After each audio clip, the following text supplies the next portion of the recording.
What's good? It's me, Gene, from the all-new Morning Bounce, and I am standing here with the guy. I'm talking to Chopped champion in Detroit's own, Chef Davante. What's up, my brother? What's going on, man? How you doing? I'm doing well, man. Thank you for inviting me into your kitchen today. We're going to talk a little bit about Chopped, talk about your background. You've also got a little something over here. What are you going to be making? Yeah, man, I'm going to show you my technique for making my Steak Diane. It's nice mushroom sauce, and it's going to have a lot of brandy and cognac in there, so a lot of flavor. Steak and alcohol? Absolutely.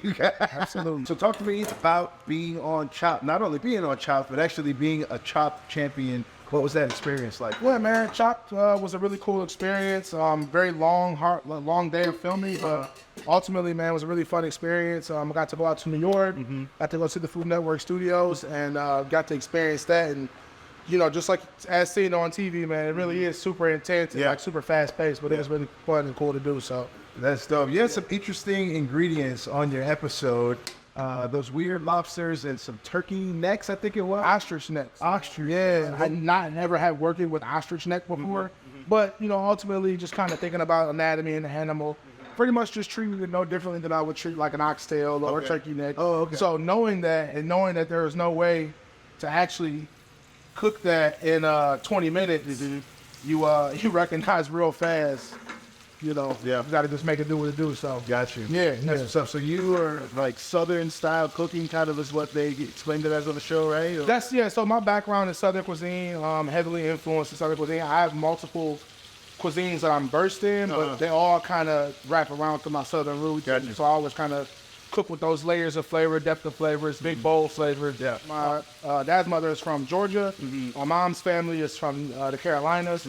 So just having that Southern background and cooking with my grandmothers and, you know, things that they learned how to cook from their mothers and so on and so forth. So it just was a very natural fit for me. Gotcha. That's what's up. So talk to me about what kind of got you into cooking and wanting to be a chef, you know, kind of in the background. Ultimately, just that love of food. Food is such a connecting language, you know, food brings people together. And that sense of family and that sense of togetherness is always something that I've loved. And then having a sports background growing up, playing football, baseball, basketball, you know, being in the kitchen is just that same type of necessary camaraderie. Yeah. It made it such a easy transition for us. That's what's up. So how long have you been cooking professionally? I started when I was 16 years old, just a little pump fresh cook, you know. Friend of the family was a chef down at Hotel St. Regis.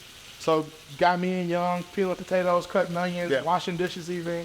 And I just always loved the energy and the sounds and just the motion, everything about the kitchen, the symphony of it all. It's something I just always found real good. Okay, cool. Word, that's what's up. So one of the biggest shows that's out right now is The Bear. You know, it's won all kinds of awards. Have you seen it?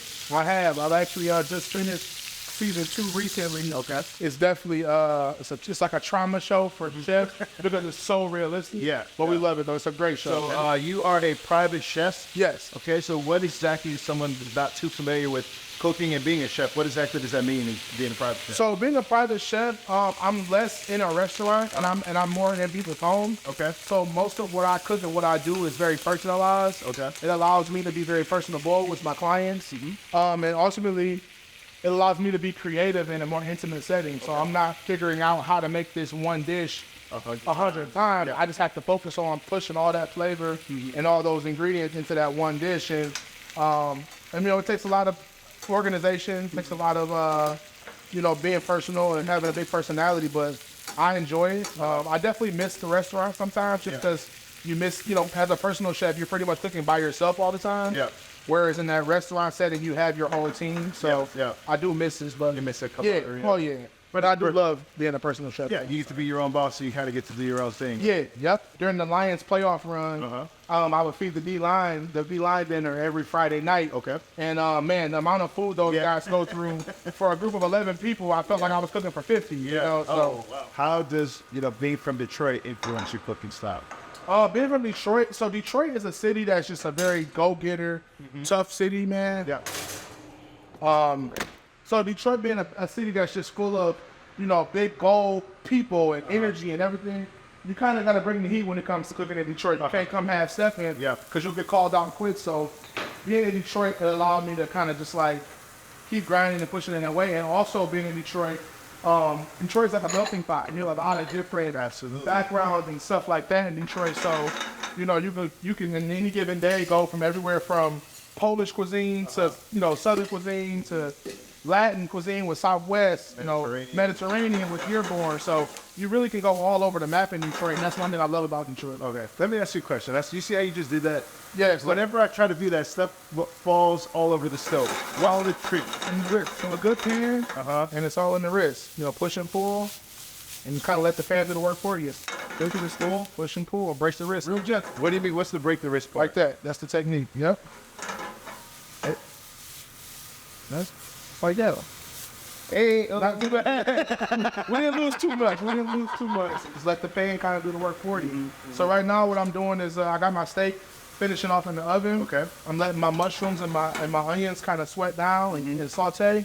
And then to this, we're gonna have some fun. We're gonna add that cognac. But I make a proof it? Oh yeah. Do you remember Prince when Will wanted to? Can I proof the flambe? Can I do it? That's what we can. Let's go. Let's go. All right, now I'm somebody that likes to cook, right? Okay. Like I'm a big, similar situation to you. Like I remember being a little kid and my brother and I would stay up late over the summer watching the Food Network, right? So something that I have tried twice and I'm going to try again is like Master Chef. Okay. Right? So what advice would you have for somebody like me who's, not in the cooking world, but kind of wants to get into the cooking world? So I would say, be studious for sure. Be very prepared when you go on there. Okay. Kind of, talk to different chefs and then test yourself. So that's one of the things that I feel like brought me a lot of success while doing Chow is that prior to going on there, I watched a bunch of old episodes. I quizzed myself. I challenged myself.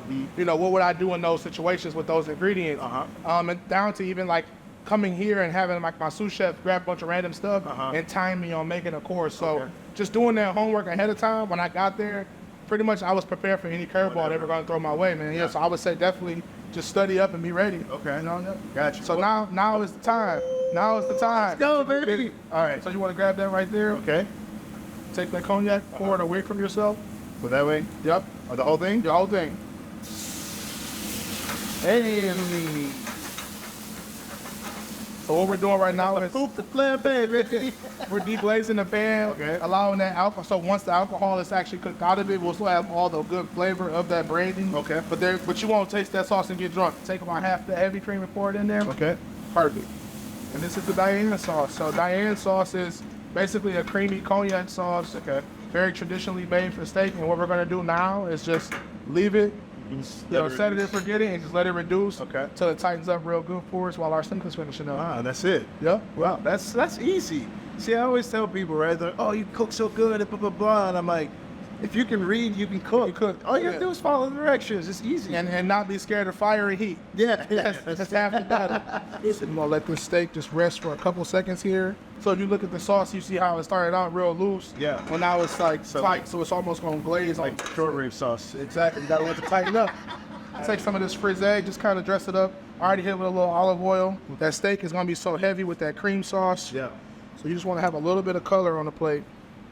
So obviously you've done Chopped and you've won Chopped.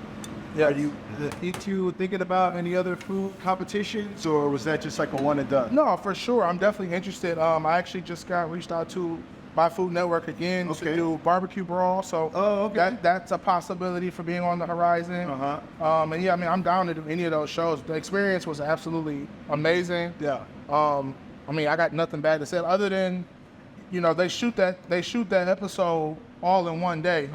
So you're talking about one long, 16-hour day, but man, it was so worth it. 16 hours? Oh yeah. How is it? I guess they have to reset everything. Reset everything after you cook each round. Getting us all mic'd up and set up and things like that. So those things just take quite some time. So we got a perfect medium cook on that steak. You just made that in what? 10 minutes? 10 minutes, if that. Maybe, and it looks amazing. Salt over the top. And that's it, Steak Diane. Look at that. From a professional, from a Chopped champion. Oh, you gotta ask, what'd you do with the $10,000? You invested into business? You get it? Gotta keep that in the pocket, man. You trying to have my daughter get beat down up in here, man. Everybody. No, into the business for sure. Just invested in us, some more, just different stuff. Being a private chef, we put a lot of miles on our cars, so it's a lot of hustle and bustle. So just having, taking care of the business, that money. Of course. They come with and they go with, but it's definitely, you just put it back into the business and it makes it worth it. Gotcha. So you're a private chef. You did say that you miss the camaraderie of being in the kitchen. Is opening a restaurant something that you're ever interested in doing, or are you just good? Yeah, so I'm actually I'm working on a couple of projects right now. Okay. Hopefully looking to be open September of next year downtown. But we're working on quite a few projects right now. We're working on a smokehouse concept that we're going to be debuting during the draft. And we're working on a Southern cuisine concept as well that we're going to be debuting pretty soon. Nice. That's what's up. So be on the lookout for that. So you can follow me on Instagram for sure at chef_Davante B. That's DAVANTE, the letter B, chef_Davante B. From there, you can follow my other pages as well. The private chef page, which is Chef Square PCG. Check out my reels. See some day in the life of. See some just different, meal preps and stuff that I've done with the athletes. We work with the Lions, the Red Wings, the Pistons. So wow. cooking for those athletes. So you'll get to see, the insights of all that we do for those guys as well. All right, perfect. Thank you so much for having us in your kitchen. Appreciate you. And we got to try this. Definitely. I don't think I've ever had Steak Diane before, so I think this is going to be a Dive first. right in, man. My brother loves it. I'm going to take a little bite so that I'm not chewing in your ear the whole time. You know what I mean? And that cut I'm even working with is that's a New York strip right there. I'm not even a big fan of mushrooms. This is it. Good deal. This is it. Chef Davante, thank you so much for having us. in your Hey, kitchen. man, anytime. You guys come on back. Congratulations, man. Thank you.